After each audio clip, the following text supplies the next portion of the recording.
दोस्तों, स्वागत है आपका हमारे चैनल दी यूनिक वर्ल्ड में अकबर बीरबल की न्यू मजेदार कहानी।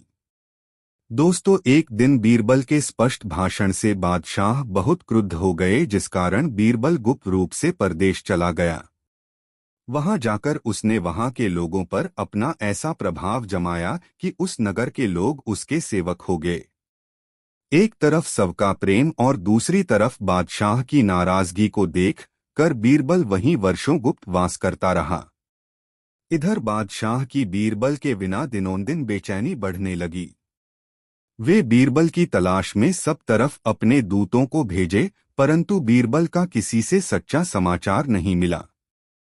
उधर जब बीरबल को बादशाह के बेचैनी का समाचार मिला तो वह बादशाह से मिलने के लिए बहुत उत्सुक हुआ और योगी का वेश धारण कर स्वयं दिल्ली पहुंचा।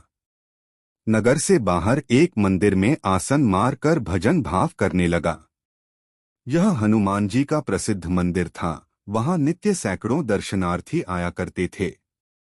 उनकी दृष्टि बराबर बीरबल पर पड़ती, परंतु बीरबल किसी से कुछ बोलता नहीं था। वह चुपचाप आसन मार ईश्वर का गुणगान करता रहा। उसकी ईश्वर में ऐसी निष्ठा देख सबका ध्यान उस योगी के तरफ आकृष्ट हो गया और वे आते जाते बीरबल को दंड प्रणाम करने लगे। बीरबल तो नगर के बहुतेरे गण्यमानों के नाम से परिचित ही था, इसलिए प्रसंग चलने पर बड़ी सरलता से उनका नाम ले लेकर संबोधन करता। इससे लोगों पर उसके सिद्धताई था। दूसरे, वे बीरबल के रहते हिंदू धर्म के प्रतिकूल कोई काम भी नहीं कर सकते थे, जिस कारण वे भीतर भीतर बीरबल से बहुत द्वेष रखते थे। एक दिन मुसलमानों ने गुट बांध कर बादशाह का बीरबल से अविश्वास कराने का प्रण किया। वे कूठा झूठा फरेब रचकर दावा दायर करने लगे, परंतु बीरबल अपने बुद्धि और विचार के बल से उनकी किल्ली लगने नहीं देता था। ऐसा सोच समझकर न्याय करता कि मुसलमान लोग दांतों तले अंगुली दाबकर रह जाते। बादशाह को मुसलमानों की ऐसी अनीति बहुत खलती थी, परंतु फिर भी उनको छेड़ता नहीं था। एक दिन उसके मन में यह बात आई कि इन सब फसादों का एकमात्र कारण बीरबल का हिंदू होना ही है। यदि वह किसी प्रकार समझा बुझाकर मुसलमान बना लिया जावे तो फिर उससे मुसलमानों की बगावत मिट जावे। ऐसा निश्चय कर बादशाह ने बीरबल को मुसलमान बनाने की एक सरल युक्ति ढूंढ निकाली। वह जब महल में भोजन करने जाता तो बीरबल को भी भोजन करने के लिए आग्रह करता, परंतु बीरबल कोई न कोई युक्ति लड़ाकर उसे टाल देता था। इस प्रकार बादशाह को आग्रह करते और बीरबल को टालते कई महीने व्यतीत हो गए। न बीरबल उनके साथ भोजन करने जाता और न बादशाह की मंशावर आती। एक दिन बीरबल अपने कामों में दत्तचित्त होकर लगा हुआ था। इसी बीच बादशाह ने कहा, बीरबल कल दोपहर में यहीं भोजन करना। बीरबल ने सपर बिना विचार किए ही कामों की विशेषता के कारण हामी भर ली। वह उत्तर देने में चूक गया। बीरबल में इस बात की बड़ी विशेषता थी कि वह भरसक अपनी बातों को निभाने की कोशिश करता था। इस बात को बादशाह भी भली भांति जानते थे। बीरबल ने मेरा निमंत्रण स्वीकार कर लिया। इस बात को सोचकर बादशाह को बड़ी प्रसन्नता हुई। वे अपने बड़े दो मुसलमान दरबारियों को इसकी बधाई भेज दी। वे मुसलमान दरबारी भी ऐसा कह दो कर फूले नहीं समाते थे कि कल बीरबल मुसलमानी मजहब स्वीकार करेगा। इससे बढ़कर उन मुसलमान दरबारियों को और कौन सी शुभ सूचना हो सकती थी। 2 घंटे की कड़ी परिश्रम के पश्चात बीरबल अपने कामों से अवकाश पाकर वहीं लेट गया। उसी समय उसके साथ का एक हिंदू कर्मचारी बोला, दीवान जी, आज आपने बिना विचार किए ही बादशाह के सामने ऐसी कठिन प्रतिज्ञा कैसे कर ली। अब बीरबल का होश ठिकाने आया। उसके आंखों के सामने अंधेरा छा गया। मन ही मन विचार करने लगा, तो क्या कल मुझे मुसलमान बनना पड़ेगा? क्या मेरी इतनी दिनों की सब कीर्तियों के विलीन होने का समय आ गया? मैं अपने जात बिरादरी के लोगों की गालियां और तानाजनी को कैसे सहन कर सकूंगा? बादशाह के साथ भोजन कर लेने के पश्चात हिंदू जनता को फिर मैं अपना कौन सा मुंह दिखलाऊंगा? ऐसी अनेकों कल्पनाएं एक साथ हो उत्पन्न होकर बीरबल को हतबुद्धि बना दी और उसका दिमाग ऐसा व्यथित हो गया कि फिर काम करने का उसे साहस न हुआ। घर पहुंचकर भी उसका मन चल ही रहा। इस चिंता के गहरे आघात से उसे शाम को क्षुधा भी न लगी और न रात्रि में खूंखार निद्रा ही आई। एकदम अचेतन अवस्था में ही तमाम रात व्यतीत हो गई। मारे लज्जा के अपने घर वालों से भी कुछ कहते नहीं बना। दूसरे दिन सबेरा होते ही बादशाह बीरबल के जेवनार की तैयारी कराने लगे। भिन्न 2 प्रकार के जेवनार तैयार कराए गए। इस खुशहाली में नगर के बहुतेरे अमीर उमराव मुसलमान आमंत्रित किए गए। जब जेवनार का समय हो गया और अन्य मेजमान लोग एकत्रित हुए तो बादशाह ने अपने एक कर्मचारी द्वारा बीरबल को बुलवा भेजा। खाद्य पदार्थ भली भांति सजाकर सोने और चांदी के बासनों में परसे गए और सब अमीर उमराव यथास्थान बैठ गए। उधर जब बादशाह का दूत बीरबल के पास पहुंचा तो उसका मुख मलिन हो गया। वह अपने दरबारी कपड़े पहनकर उस दूत के साथ हो लिया। रास्ते में वह बराबर अगल बगल के मार्ग की भूमि का संशोधन करता हुआ चलता था। दैवात उसके मन में एक युक्ति अचानक समा गई। वह एक सुनार को सूअर की कूची से आभूषणों को साफ करते हुए देखा। वह तुरंत सुनार के पास जा पहुंचा और आग्रह करके उससे सूअर के बाल की कूची मंगनी मांग ली। महल में पहुंचकर बीरबल ने देखा कि सब लोग यथास्थान बैठकर केवल उसकी ही प्रतीक्षा कर रहे हैं। बादशाह बड़े प्रसन्न दिखलाई पड़ते थे। आज उन्होंने बीरबल का और दिनों से अधिक सत्कार किया। बड़े 2 अमीर मुसलमानों ने मी उठ दो कर बीरबल का स्वागत किया। मारे खुशी के बादशाह ने बीरबल को अपनी बगल में बैठने का प्रबंध किया। जब यह सब हो चुका तो बीरबल विनम्रता पूर्वक बोला, पृथ्वीनाथ, मैं तो भोजन करने आया ही हूं, परंतु आपसे थोड़ी आग्रह है। यदि मुझे अपने सांप्रदायिक नियम के अनुसार भोजन करने को अनुमति दी जावे तो प्रति उत्तम हो। बादशाह ने कहा, अच्छो बात है, तुम अपने संप्रदाय के नियमानुसार हो भोजन करो। बीरबल बोला, तो इन सब थालियों पर थोड़ा 2 पानी छिड़कना पड़ेगा। यदि मैं ऐसा करूं और कोई नाराज हो तब क्या करना होगा? आप पहले ही से इस पर विचार कर लीजिए। बादशाह बोले, तुम अपने संप्रदाय की रस्म पूरी करके भोजन करो, इसमें हम सबों को कोई आपत्ति न होगी। फिर बादशाह ने अपने अन्य मुसलमान मेजमानों की तरफ दृष्टि फेर कर देखा। सबों ने अपनी गर्दन हिलाकर बादशाह का फरमान स्वीकार किया। तब बीरबल सबको वाक्यबद्ध करके मस्त हो गया और उसकी सांप्रदायिक प्रथा शुरू हुई। एक कटोरों में पानी भरकर उसी सूअर के बार की कूची को उसमें डुबा दो कर खाद्य पदार्थ से सुसज्जित थालियों पर छिड़कने लगा। सब थालियों पर छींटे डाल चुकने के पश्चात बीरबल ने बादशाह की थाली पर भी थोड़ा सा पानी छिड़क दिया। एक अमीर जो बादशाह के पास बैठा हुआ बीरबल का सारा चरित्र देख रहा था बोला, उफ, यह तो बड़ा कठिन हुआ, यह कूची तो बल की है। सब मेजमान भड़क गए और वे अपने आगे की थाली जस की तस यथास्थान छोड़कर आप अलग जा खड़े हुए। सब लोग वीरयल को झिड़कियां देने लगे। यहाँ तक कि क्रोध के अधिक भड़कने पर बीरबल को धक्के दिलवाकर वहां से बाहर निकलवा दिए। पर इससे अधिक करने की किसी में ताब नहीं थी। बादशाह तो पहले ही से वचन हार चुके थे, इसलिए वह भी कुछ न बोले बल्कि अपने मन को भीतर ही भीतर महसूस कर रह गए। बीरबल के आनंद की सोमा न रही। उसने शास्त्रों में पढ़ा था कि मनुष्य अपना प्राण देकर भी धर्म बचावे। बाहर बैठे हुए हिंदू दरबारी देवता पितर मना रहे थे। बीरबल को इतना शीघ्र लौटकर बाहर आते हुए देखकर उनको कुछ धैर्य हुआ। बीरबल गुप्त रूप से महल की सारी व्यवस्था सुनाकर अपने घर चला गया और स्नान ध्यान से निश्चिंत हो भोजन किया। बादशाह भड़के हुए मुसलमानों को समझा बुझाकर शांत किए और परसे पकवानों को तुरंत फेंकवा दिया। जब फिर दूसरा बनकर तैयार हुआ तो अपने मेजमानों को खिला कर आप भी खाना खाए। बस उसी दिन से बादशाह को शिक्षा मिल गई और फिर बीरबल को कभी भोजन का निमंत्रण नहीं दिए। दोस्तों, वीडियो को एक लाइक जरूर करें। मूर्ख से पाला पड़े तो चुप रहना। दोस्तों, प्रकृति की समानता होने से बादशाह और बीरबल में उत्तरोत्तर प्रेम बढ़ता ही गया, जिस कारण बीरबल को गरीबों का हित करने के लिए अच्छा अवसर मिलता था। वह येनकेन प्रकारेण बादशाह को प्रेरित कर कुछ न कुछ नित्य गरीबों को दिला दिया करता था। एक दिन की ऐसी घटना घटी कि बादशाह के गुरु महाशय मक्का से चलकर दिल्ली आए। रास्ते में राह की जानकारी न रहने के कारण उन्हें बहुत भटकना पड़ा था। बादशाह ने अपने गुरु का भली भांति आदर सत्कार किया। जब वे प्रकार कुछ दिन रहकर तगड़े हो गए तो फिर मक्का शरीफ लौट जाने का विचार प्रकट किया। बादशाह ने बड़ी प्रसन्नता से उन्हें पर्याप्त वस्त्राभूषण तथा धन धान्यादि देकर विदा किया।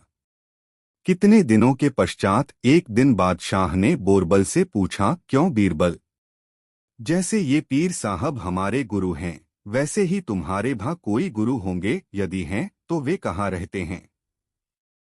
वे कभी तुम्हारे यहाँ आते हैं? क्या तुम ही उनसे मिलने जाया करते हो? बीरबल ने उत्तर दिया, पृथ्वी नाथ, मैं निगुरी नहीं हूँ।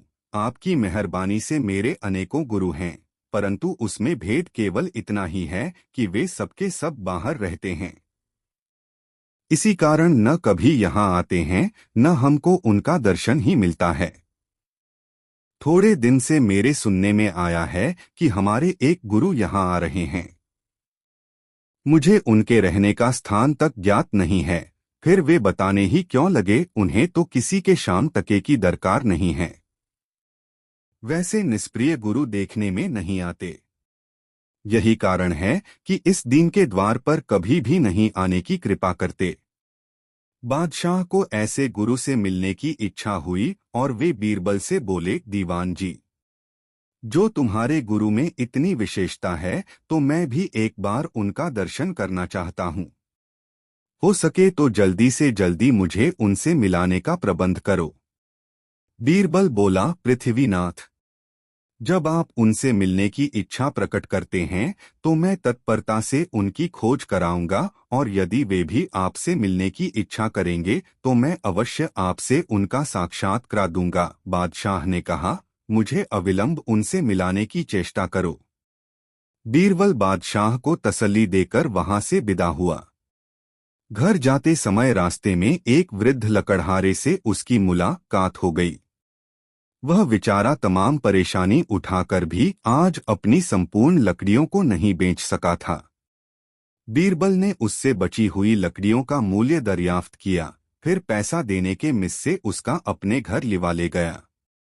लकड़ों का मूल्य देकर बीरबल ने लकड़हारे से पूछा, क्यों जी लकड़हारे, तुम हमें कोई सभ्य पुरुष जान पड़ते हो? समय के फेर से इस समय लकड़ियां बेचकर अपनी गुजर करते हो। मेरा तुमसे एक जरूरी काम है। यदि तुम उसके करने पर उद्यत हो जाओ तो मैं तत्काल तुम्हें 25 रुपए दूं। काम हो जाने पर तुम्हारी गुजर माफिक काफी रुपए दूंगा। लकड़हारे ने मन में सोचा, यदि ना ही करूंगा तो यह दीवान है जबरन बेगार में करावेगा। बेहतर है कि इसकी राजी करूं, तिस पर रुपए भी काफी देने को कहता है। मन में ऐसा ठहराकर वह बीरबल से बोला, मैं आपकी छोटी से छोटी आज्ञाएं पालन करने के लिए तत्पर हूँ। आपकी सभी आज्ञाएं मुझे स्वीकार होंगी। बीरबल ने कहा, अच्छा, मैं तुम्हें कुछ कपड़े देता है, इन्हें धारण कर हनुमान जी के मंदिर के पिछवाड़े वाली कोठरी में जा बैठो। हाथ में माला लेकर बराबर जपते रहो। किसी की तरफ आंख उठाकर भी न देखना। तुमसे मिलने के लिए बहुत से अमीर उमराव आवेंगे। मुमकिन है स्वयं बादशाह भी आवें, परंतु उनसे भी कदापि न बोलना। रुपयों के ढेर दें तब भी उधर नहीं देखना।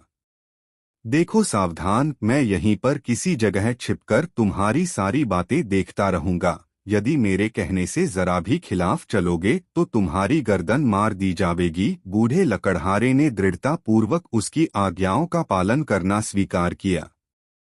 तब बीरबल ने उसके सारे वदन में खाक मलकर कोपोन वस्त्र पहनाया और हाथ में एक रुद्राक्ष की माला देकर मस्तक पर कृत्रिम जटा बांध दी। फिर उसे हनुमान जी के मंदिर में एक मृगचर्म पर बैठाकर आप बादशाह के पास पहुंचा। बादशाह का दरबार उमरावों से ठसाठस भरा हुआ था।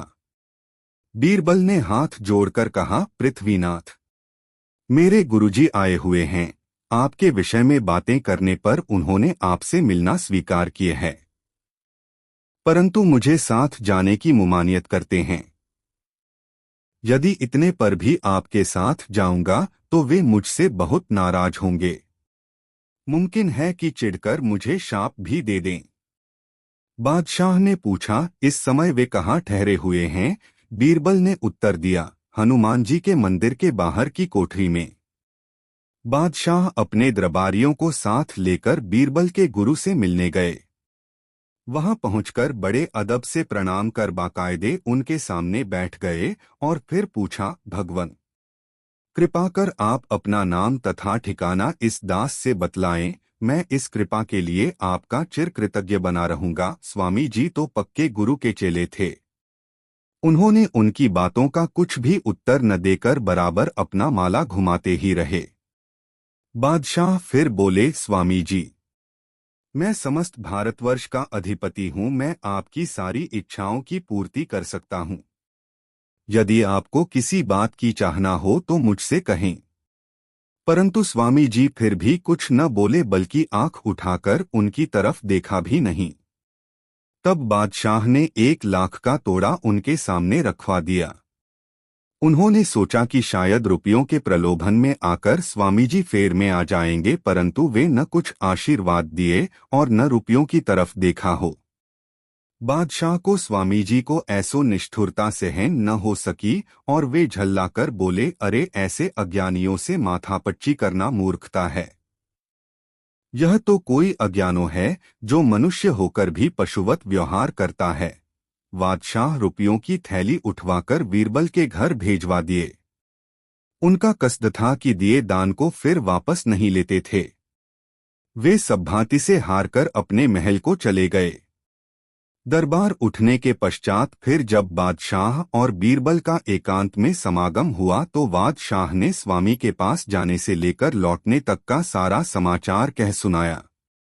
अंत में बादशाह ने कहा, अच्छा बीरबल, रियाद किसी को मूर्ख का सामना करना पड़े तो उस समय क्या करना चाहिए? बीरबल ने तत्काल उत्तर दिया, पृथ्वीनाथ, एकदम चुप रह जाना चाहिए। बादशाह को उल्टी तोहमत लगी। पहले उनका विचार था, इस प्रकार समझाकर बीरबल के गुरु का मूर्ख होना साबित करूंगा, लेकिन उनकी उस आशा पर एकदम पानी फिर गया। बीरबल ने उन्हें ही मूर्ख बना दिया। बादशाह ने कहा, सन्यासी को मैंने इतनी दौलत देकर बहुतेरा चाहा कि उससे कुछ वार्तालाप करूं, परंतु उसने धन का कुछ भी लालच नहीं किया, बल्कि उल्टे मुझको हो मूर्ख बना चुप रह गया। आज से कष्ट करता हूं कि अब भविष्य में जब कभी किसी महात्मा से मिलने जाऊंगा तो उससे मुलायमियत का व्यवहार करूंगा। बादशाह को अपनी उच्छलता पर बड़ा दुख उत्पन्न हुआ और अपनी तरफ से बीरबल को उसके गुरु से क्षमा प्रार्थी होने के लिए भेजा। यह तो बीरबल की मनचाही बात थी। वह उसी क्षण हनुमान जी के मंदिर में जा पहुंचा। सूर्यास्त का समय था और सब लोग वहां से चले गए थे। बीरबल लकड़हार को अपने घर लिवा ले गया और उसकी बहुत प्रशंसा कर बोला, सावधान, यह बात कहीं ग्रगट न करना, नहीं तो जान के लाले पड़ जाएंगे। उसे 100 रुपए अपनी तरफ से और देकर विदा किया। लकड़हारे ने इतना रुपया कभी नहीं देखा था। वह बीरबल के सामने उस बात को आजन्म गुप्त रखने की प्रतिज्ञा कर खुशी दो अपने घर चला गया। दोस्तों, वीडियो को एक लाइक जरूर करें। बादशाह का नाखून। दोस्तों, किसी देश के बादशाह का लड़ाई में पैर का अंगूठा कट गया था। उस बादशाह के पास बहुतेरे हकीम इसी काम के लिए नियुक्त किए गए थे कि जब कोई लड़ाई में आहत होता तो हकीम लोग उसका इलाज किया करते थे। हकीमों ने बादशाह के अंगूठे पर फिर से मांस आ जाने का बहुतेरा प्रयास किया, जिससे मांस तो बढ़ आया परंतु नाखून नहीं उगा। इसलिए बादशाह हकीमों पर चिढ़कर उन्हें कैद कर लिया और विचारों को जेल में बंद रहकर कैद की यातना भुगतनी पड़ रही थी। बादशाह इतना करके भी संतुष्ट नहीं हुआ। उसने बहुतेरे हकीमों को बारी दो से बुलवाकर अपने नाखून के जमने का इलाज पूछा, परंतु जब वे निरुत्तर रह जाते तब उन्हें तुरंत जेल का हवा खाने के लिए भेज देता। बादशाह की इस निष्ठुरता का समाचार क्रमशः दूर दूर देशों में फैल गया। विचारे वैद्य हकीमों को बड़ी चिंता उत्पन्न हुई। कितनों ने तो इस पेशे को त्याग कर दूसरा पेशा अख्तियार कर लिया। बहुतेरों ने जंगल पहाड़ों में छिपकर अपनी आत्मरक्षा की। विचारे रोगी चिकित्सकों के अभाव में तड़प तड़प कर मरने लगे। यह घटना क्रमशः हिंदुस्तान के वैद्यों ने भी सुनी। वे भी डरे और चाहते थे कि इस पेशे को त्याग कर आजीविका उपार्जन का कोई दूसरा मार्ग निकालें। इसी बीच यह बात फूटते दो अकबर बादशाह के कानों तक पहुंची। बादशाह को ऐसे अत्याचारों को सुनकर बड़ा कष्ट हुआ और वे अपनी सभा बुलवाकर लोगों से दीन प्रजा की रक्षा का उपाय पूछे। बीरबल बोला, पृथ्वीनाथ, यदि मैं किसी प्रकार बादशाह तक जा पहुँचे तो कोई न कोई युक्ति लड़ाकर सब कैदियों को मुक्त करा दूं। बादशाह ने इस काम को करने के लिए बीरबल को 1 मास की मोहलत दी। बीरबल वैद्य का सा रूप बनाकर उस शहर में जा पहुंचा और गरीबों की मुफ्त दवा करने लगा। धीरे वैद्यगी का सब सामान भी संग्रह कर लिया। इसकी दवा से बहुतेरे रोगी आरोग्य हो गए, जिस कारण इसका यश नगर में बिजली की तरह फैलने लगा। शहर के कितने रईसों ने बीरबल को परोक्ष में समझाया, इस नगर को छोड़कर बाहर चले जाओ, नहीं तो बादशाह आपको भी कैद कर मरवा डालेगा। बेगुनाह जान गंवाने से क्या लाभ, परंतु बीरबल ने उनकी बातों पर कान नहीं किया। वह बराबर अपना काम दत्तचित्त होकर करता ही रहा। क्रमशः यह बात धीरे दो बादशाह के कानों तक पहुंची। वह तो बराबर ऐसे हकीमों की फिराक में पड़ा ही रहता था। इसलिए दूसरे ही दिन अपन सिपाही भेजकर बीरबल को अपनी सभा में बुलवाकर बोला, हकीम जी, मैंने आपका बड़ा नाम सुना है, यदि आप मेरा भी कुछ भला करें तो मैं आपका बड़ा उपकार मानूंगा। मेरे अंगूठे का नख लड़ाई में कटकर गिर गया है। मैंने उसको फिर से उगाने के लिए बहुतेरे हकीम और वैद्यों की दवाएं की, पर कोई वैद्य आकृत कार्य नहीं हुए। यदि आपकी औषधि से लाभ होगा तो मैं सदैव आपका गुणगान करूंगा। बीरबल बोला, बेशक मैं आपका इलाज करूंगा, मुझे इस रोग की दवा मालूम है। उसके लगाने से 5 दिनों के अंतर्गत आपके नख फिर से उगाएंगे। मेरे गुरु का इस दवा पर बड़ा भरोसा है। उन्होंने मुझसे बतलाया था कि यह दवा कभी व्यर्थ नहीं जा सकती। आप मेहरबानी करके मेरे बतलाने के अनुसार दवाओं का संग्रह करा दीजिए। बादशाह प्रसन्न होकर बोला, हकीम जी, मुझे अब तक बहुतेरे हकीमों से पाला पड़ चुका है, परंतु आपसा अपनी दवा में दृढ़ता रखने वाला एक भी न मिला। बीरबल बोला, यदि परमात्मा सहायक रहा तो मैं आपसे निश्चयपूर्वक कहता हूँ कि 3 दिन में फिर आपके नख पहले के समान उग आएंगे। हाँ, साथ ही इसके एक बात और है, मेरी दवा के नुस्खे कुछ ऐसे आसान नहीं हैं, उनके एकत्रित करने में बड़ी कठिनता होगी।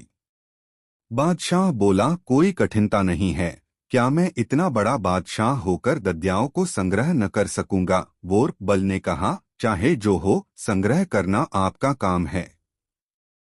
मैं तो ऐसा कहता भी नहीं हूं कि आप उसे संग्रह नहीं कर सकेंगे। परमात्मा की कृपा से सब कुछ हो सकता है।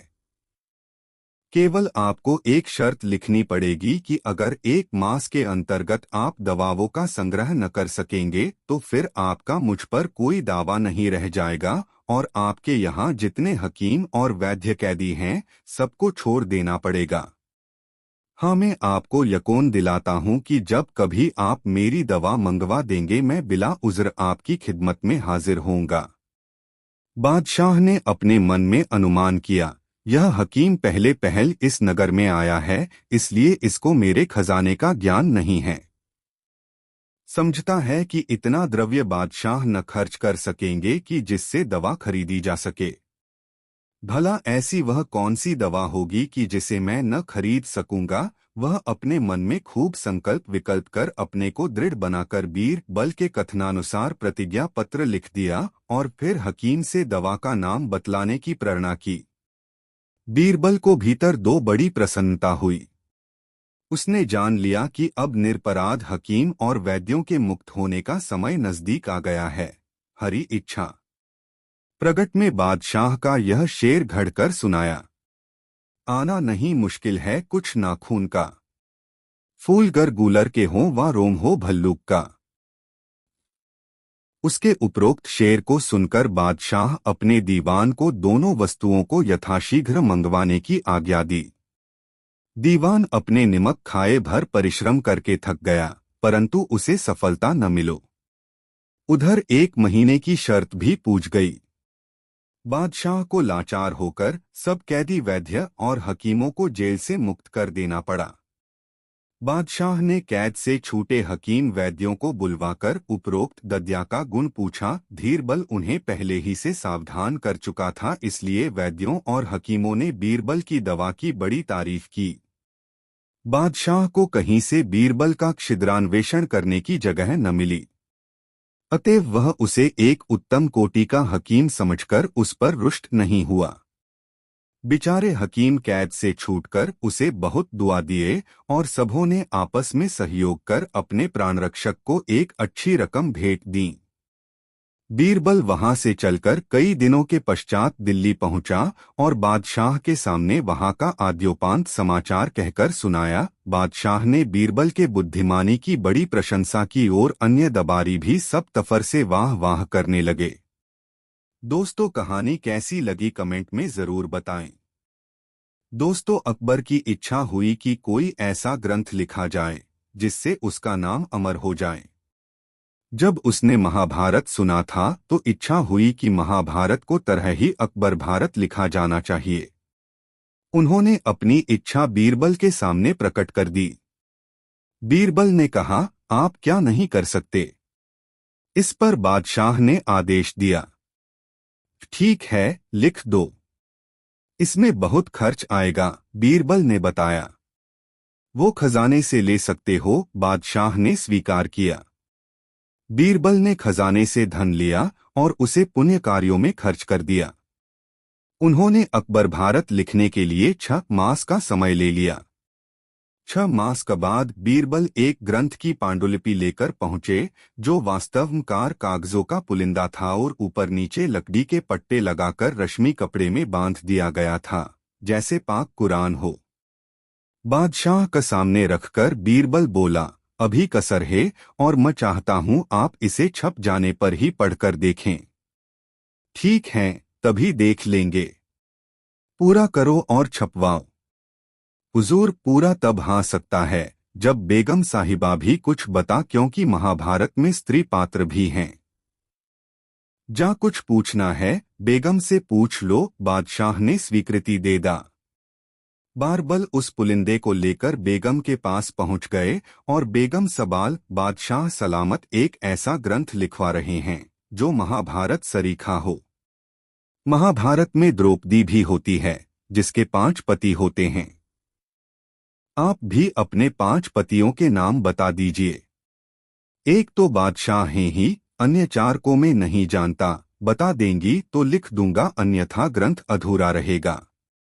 बीरबल, यह क्या बदतमीजी है, ऐसे ग्रंथ को मैं आग लगा दूंगी। क्रोध में आकर बेगम ने उसी वक्त वह पुलिंदा छीना और बांदी से आग में जलवा दिया।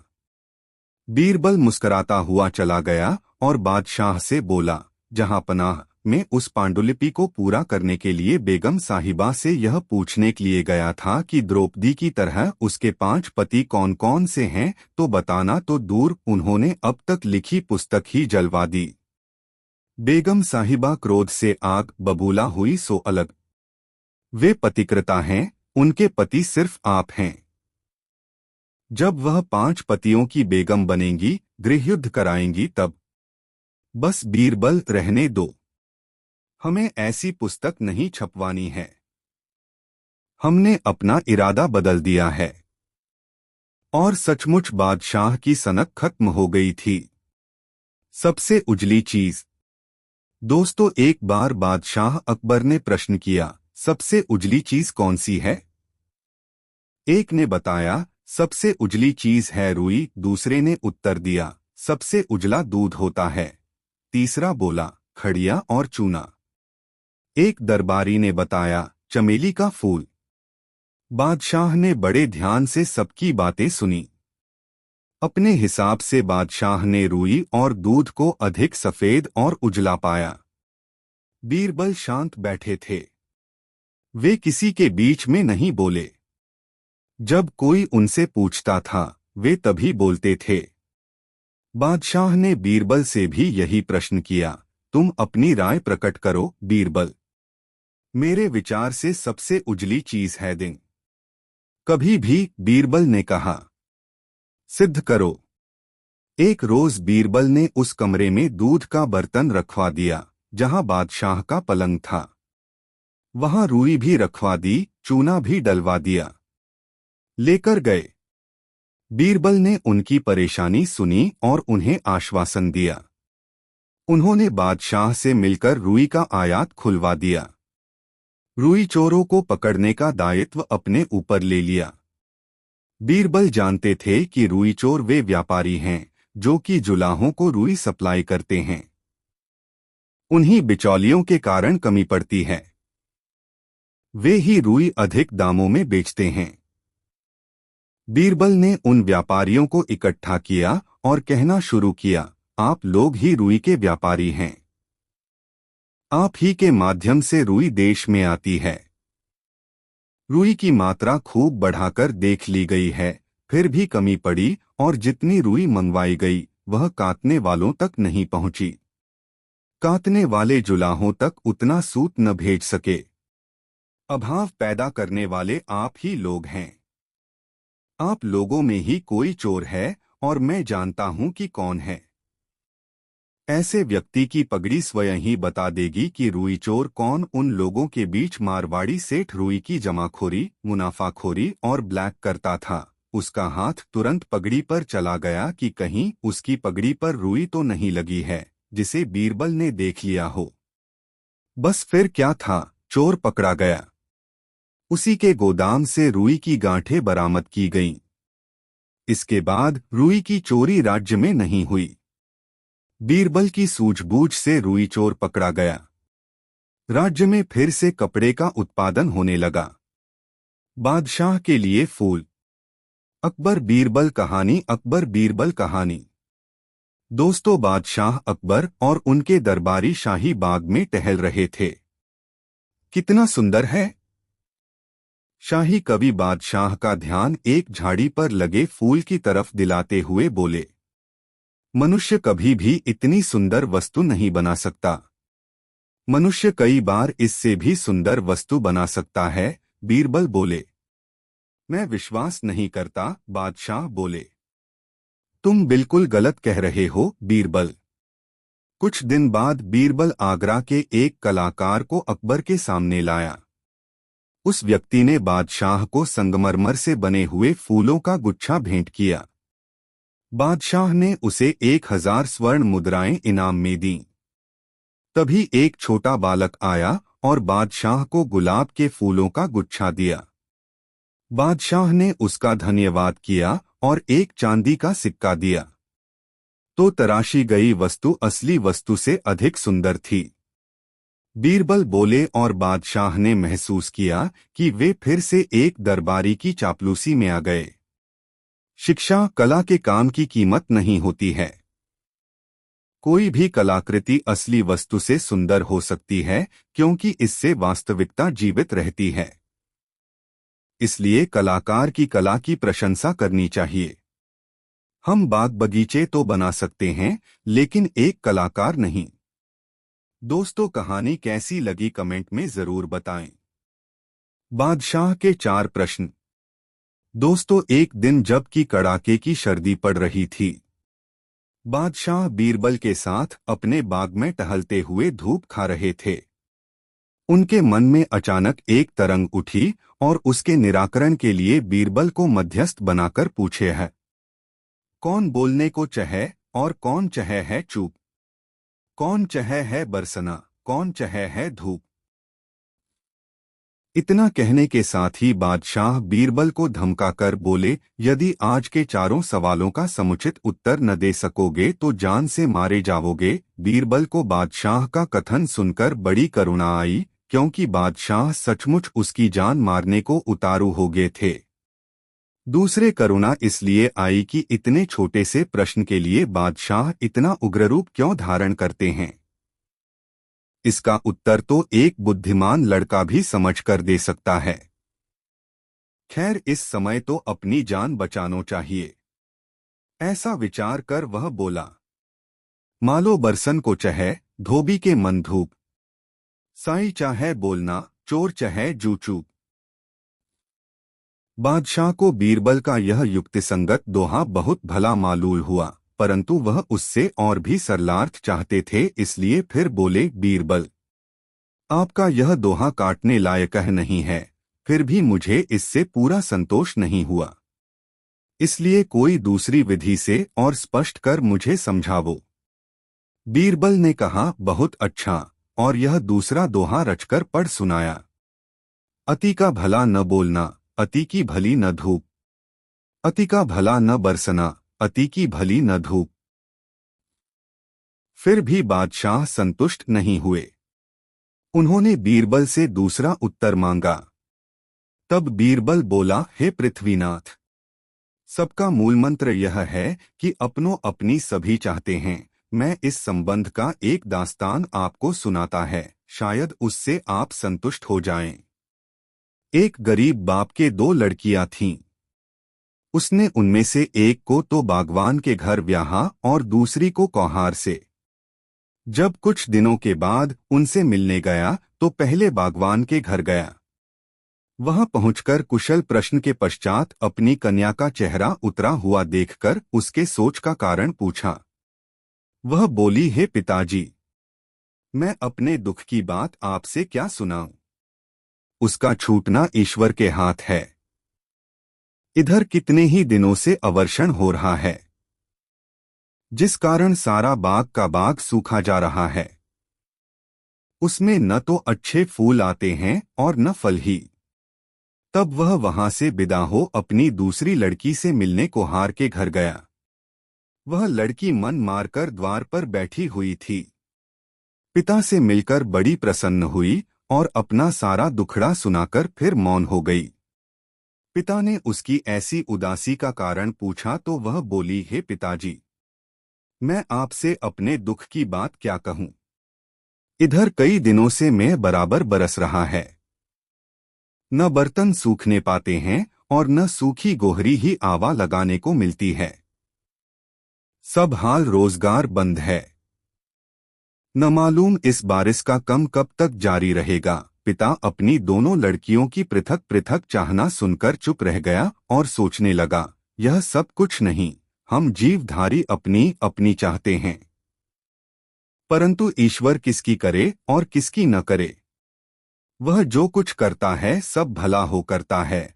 इस दृष्टांत को सुनाकर बीरबल ने कहा, पृथ्वीनाथ, यूं तो पेशे के अनुसार सबकी चाहना अलग अलग होती है, परंतु आपके प्रश्नों का वही ठीक उत्तर है जो मैंने पहले दोनों दोहों में आपको सुनाया है।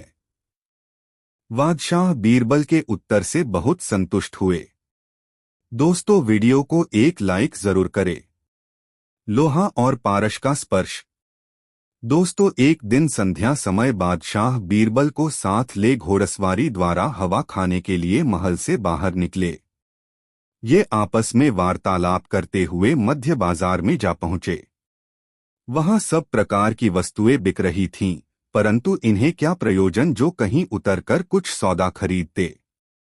इसी बीच बादशाह की दृष्टि एक वृद्धा स्त्री पर पड़ी। उसके हाथ में पुरानी म्यान से ढकी हुई एक तलवार लटक रही थी। उसकी तलवार देखते ही बादशाह के जी में आया कि अक्सर पुराने लोगों के पास अच्छी वस्तुएं निकल आती हैं, इसलिए इस वृद्धा की तलवार को देखना चाहिए। वह घोड़े की राश को बुढ़िया की तरफ मोड़ दिया। जब घोड़ा उसके समीप पहुंचा तो बादशाह ने उस वृद्धा से पूछा, यह तलवार लेकर तू शहर में क्यों खड़ी है? बुढ़िया ने दीनता भरी वाणी से कहा, गरीब परवर, मैं इसे बेचना चाहती हूँ। यह तलवार बहुत दिनों से मेरे घर में पड़ी हुई है। आज बड़ी गिरीवस्था को प्राप्त होकर और कोई दूसरा सामान न रहने पर इस बेचने की गरज से बाजार में लाई हूँ। बादशाह उससे तलवार मांग उसे क्यान से निकालकर देखने लगे। वह एकदल खराब हो गई थी। उस पर जंग का गहरा पर्दा पड़ गया था और उसकी घार भी कई जगह से टूट गई थी। बादशाह ने बुढ़िया की तलवार को ज्यों का त्यों लौटा दिया। वह उसको हाथ में लेकर बड़े गौर से देखने लगी। ऐसा मालूम होता था मानो उसकी तलवार बदल गई हो। इसको ऐसी भौचक सी हुई देखकर बादशाह ने पूछा, क्या बात है? तेरी तलवार बदल तो नहीं गई है? वह वृद्धा बोली, पृथ्वीनाथ, मैंने सुना था कि पारस के स्पर्श से लोहा सोना हो जाता है, परंतु यह हमारी लोहे की तलवार आपके पारस हाथों के स्पर्श से सोने की क्यों नहीं हुई? बस मैं यही देख रही हूँ। बादशाह वृद्धा के इस उत्तर से गदगद हो गए और उसको तलवार के बराबर सोना देने की आज्ञा दी। बीरबल अभी तक खड़े खड़े इनकी सब बातें सुन रहा था। बुढ़िया की बुद्धिमत्ता भरी बातें सुन और बादशाह की उदारता देखकर उसे बड़ा आनंद प्राप्त हुआ। दोनों सानंद घोड़ा बढ़ाते हुए नगर से बाहर निकले। दोस्तों, अकबर बीरबल की यह कहानी कैसी लगी कमेंट में ज़रूर बताएं। ऐसी और नई मज़ेदार कहानी सुनने के लिए हमारे चैनल द यूनिक वर्ल्ड को सब्सक्राइब ज़रूर करें। वीडियो अपने मित्रों को ज़रूर शेयर करें। वीडियो देखने के लिए बहुत बहुत धन्यवाद।